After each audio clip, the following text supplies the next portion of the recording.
So here we have a crudely drawn diagram of basically the Cooper River when we didn't anchor, but when we hovered over our gravel beds. Gravel beds are hotbeds for megalodon teeth and other fossilized material.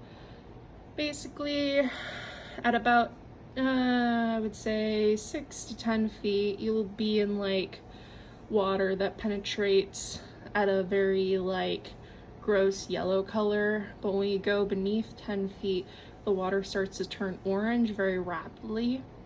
When you get to 15 feet, the water turns a deep red, darker, until you're in pitch black darkness until you hit the bottom.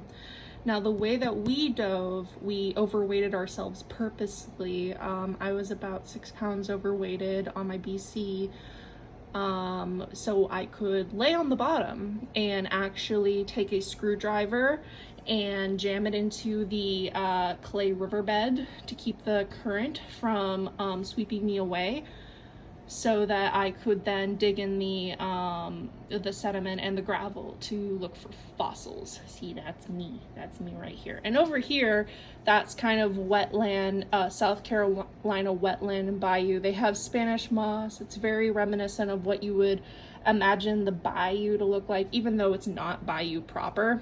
But there are alligators living in there. That was something that I was very nervous about when diving on this in this particular river. Luckily, we weren't there during peak alligator season, so I never came across one. Apparently, one of my dive buddies came across a baby one, and he didn't tell me about it until all of our dives were finished. But that's okay. I'm actually glad that he did that, because I was very nervous about the alligators specifically. When you're down there, you have a flashlight bungeed to your wrist, and that's your only point of visibility when you're down there. You can see about me. We had actually profoundly good visibility when we were down there, so we weren't diving by braille like we were afraid of.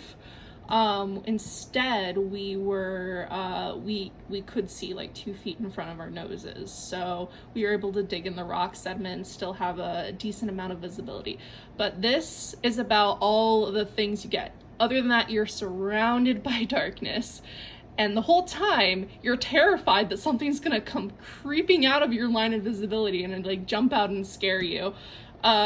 If you do this dive in October, very spooky season dive, highly recommend. But if you're like afraid of black water, probably not the best dive for you. Now to show you what I found. Like I said, the Cooper River is a very active fossilized, it's a very active fossil bed. So what that means is you're gonna find a lot of different types of specimens in this particular area. Now, it's been rather picked over in the recent years, so a lot of what I found were fragments, but I still think that's really good for my first try. I thought I would share a couple with you. A couple from my first dive were this megalodon fragment. I think that's a whale tooth fragment. I haven't looked it up yet. Couple of others like these. I got a lot of smaller ones. Basically, when you're diving, your eye is getting trained to see this shape and basically this sheen against the gravel, so you're able to identify what's a fossilized specimen a lot easier. And honestly, these specimens are like over 70 million years old, so I don't even care that they're not completely broken up. I mean, I couldn't keep it together over 7 million years, so I wouldn't expect a fossil to, so.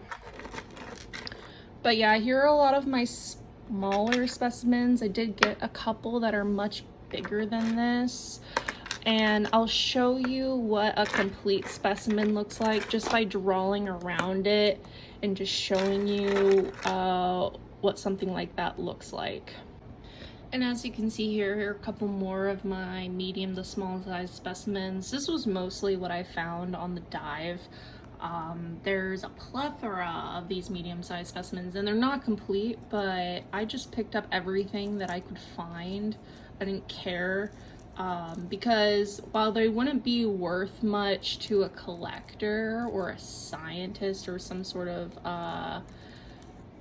archaeology lab, they mean a lot to me. I really like them.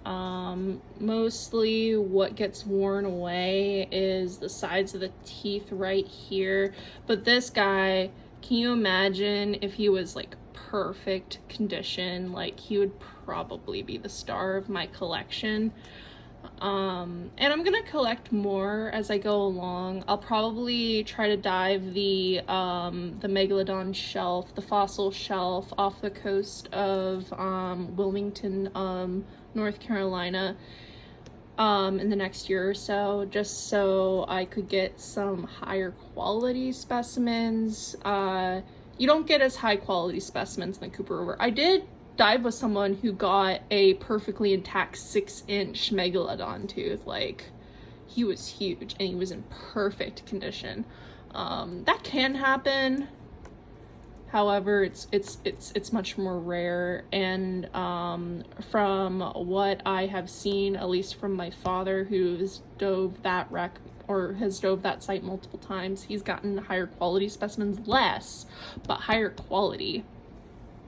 Just because they're not being knocked against through the currents of the river, because that's a very rough current. As I said, you have to jam a screwdriver in there just so you don't get washed away, which is different from any other type of diving I've ever done. But these are really cool. I'm going to show you my bigger specimens next. So here are some of my bigger boy specimens, very incomplete. Just really small fragments, especially this guy. But can you imagine if he was like whole? Like, I'll actually draw that for you later, but I think I'll start with him because he's like the most complete. So if he was actually complete, excuse me, I'm left-handed, it would just be like all the way down to here, and also his point would probably be something like this. You would be able to see some of the, where this is where the enamel would have met like the gum. He was a huge boy, and he would have also had these secondary bicuspids that, and also some serrations, because they gotta be able to cut into their meat effectively, into their prey effectively. So yeah, if he was a real boy, he probably wouldn't have this much of maybe something like that, maybe. Yeah, he would have looked really cool. I'm not sad though, I still love him. He's still pretty cool. Now this boy.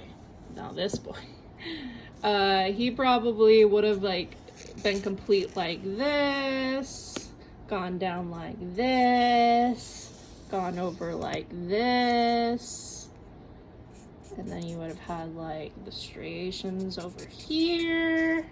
Yeah, he would have been huge if he had been complete, but he's not. But that's okay, I still love him.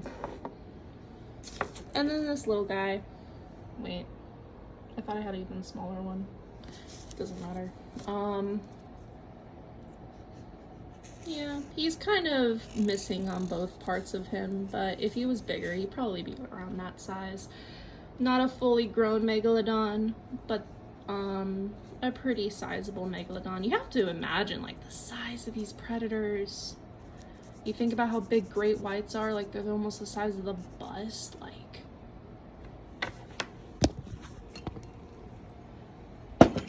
this boy. Imagine if he was like, I don't even know what to compare it to. Probably like a cruise ship, maybe? I don't even know. Be fucking cool though. And now on to the prize of my collection. This boy, he's only half, And that's okay. I did look for the other half of him in the clay, but, you know, he probably separated like 20 million years ago. Who fucking knows? So yeah, I couldn't find the other half. So sad. But it's okay. Because he's still beautiful. I didn't know what he was. Only this much of him was sticking out in the clay when I found him, and I actually pushed my fingernail against him. I actually, broke my fingernail, against this piece of tooth, and I didn't know what it was, but I didn't care at that point, because at that point I was like, ow, you've injured me, it's fucking on. And then I like stuck my hand into the clay and I pulled him out and I looked at him under my flashlight. I was like, oh shit, holy fucking shit. Anyway, so what this guy would look like if he was complete. So this striation would like go up like this, and then we'd have some stuff like this, and you would go down like this, and you'd also have some serration like this, a dual bicuspid like this. But it's very rare, like I'm telling you, extremely rare to see a megalodon tooth with its intact bicuspids, because he's fragile as fuck. Yeah, fragile as fuck. So it's very rare. My dad actually found one with some of these intact, but that one had been like a genetic mutation. If I have my phone with me, I will show you that specimen that I found in the Cooper River, because it's really special. Our Captain Johnny, was like really, really interested in that specimen. He was really cool. And it was intact too, so better than anything I found. Anyways, that's what I found in the Cooper River.